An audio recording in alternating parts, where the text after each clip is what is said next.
राम जय जय राम। श्री राम जय जय राम।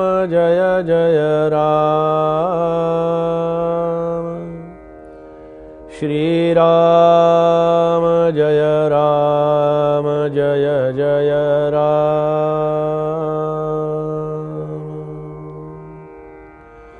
श्री राम समर्थ श्री राम। जेथे आक्षेप आटले, जेथे प्रयत्न प्रस्तावले,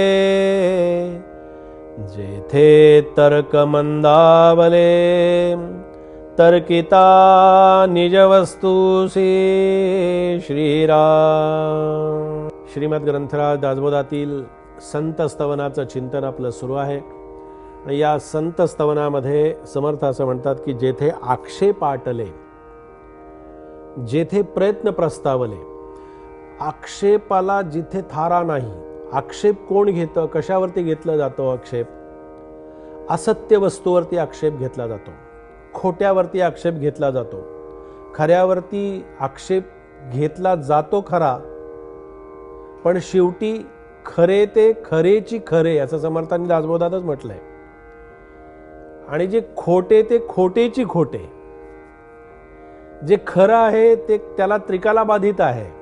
फक्त खऱ्याची सत्यता आणि खऱ्याची पडताळणी आणि खऱ्याचा अनुभव नेहमी उशिरा येतो।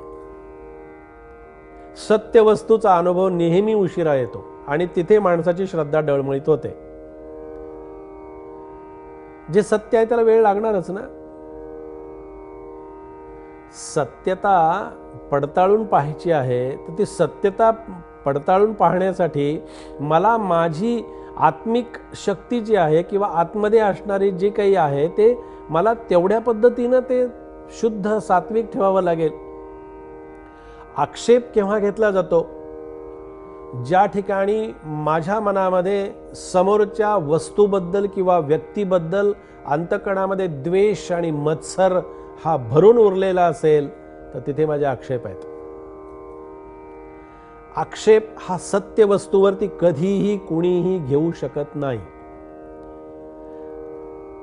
त्याच्याही पुढे जाऊन आपल्याला असं सांगतो की जर एखाद्या वस्तूवर आणि व्यक्तीवर आक्षेप घेतला जात असेल तर तो आक्षेप आणि ती वस्तूच खोटी आहे। कारण आक्षेप घेणं हा स्वभाव आहे।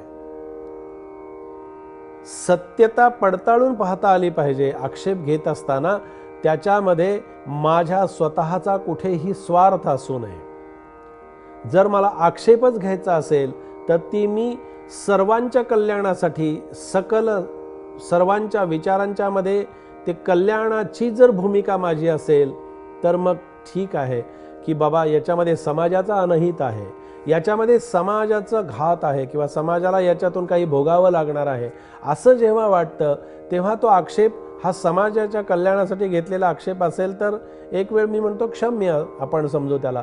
पण स्वतःचा स्वार्थाने भरलेला तुझा आक्षेप आहे, स्वतःची महती, स्वतःचं स्वामित्व, स्वतःचं अस्तित्व। अरे जगामध्ये असे कितीतरी पडलेत ना तुझ्यासारखे, तुझ्यापेक्षा चांगले मोठे। त्यांना त्यांच्या अस्तित्वाबद्दल जेव्हा मला माझ्या अस्तित्वाबद्दल शंका निर्माण होते तेव्हा माणूस दुसऱ्यावर आक्षेप घेत असतो। माझ्या स्वतःवरचा जेव्हा माझा विश्वास उडून जातो तेव्हा मी दुसऱ्यावरती आक्षेप घेत असतो। माझ्या स्वतःचं महत्त्व वाढवण्यासाठी आणि माझ्या स्वतःची कुठेतरी विचारांची कुठेतरी दिशा भरकटत चाललेली असते अशा वेळेलाच माणूस आक्षेप घेत असतो।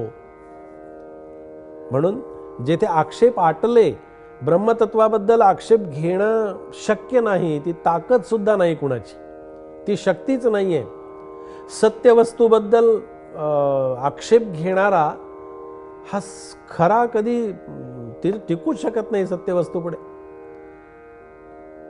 पण आक्षेप घेणारा मात्र त्याचं काम करत असतो, तो आक्षेप घेणारा घेत असतो। मला सांगा, जर असे आक्षेप न घेणारे जर सगळेच मिळाले तर मग ही पाप पुण्याची व्यवस्था स्वर्ग नरकाची व्यवस्था काय राहील मला सांगा? जर पापपुण्याची व्यवस्था जर चालू राहायची असेल, स्वर्ग आणि नरकाची व्यवस्था चालू राहायची असेल, हे जग परिवर्तनशील आहे. परिवर्तन घडवण्यासाठी माणसाला चांगल्या आणि वाईट संकल्पाची जी आतून उपरती होते ना, हे सुद्धा परमेश्वर त्याच्या लीलेनंच घडवून आणत असतो, असं माझं स्वतःचं स्वच्छ मत आहे. ईश्वराला परिवर्तन घडवून आणण्यासाठी काही ना काहीतरी करावं लागेल ना. आहे त्या परिस्थितीमध्ये बदल केल्याशिवाय त्याला परिवर्तन घडणं आणि घडवणं शक्य होत नाही.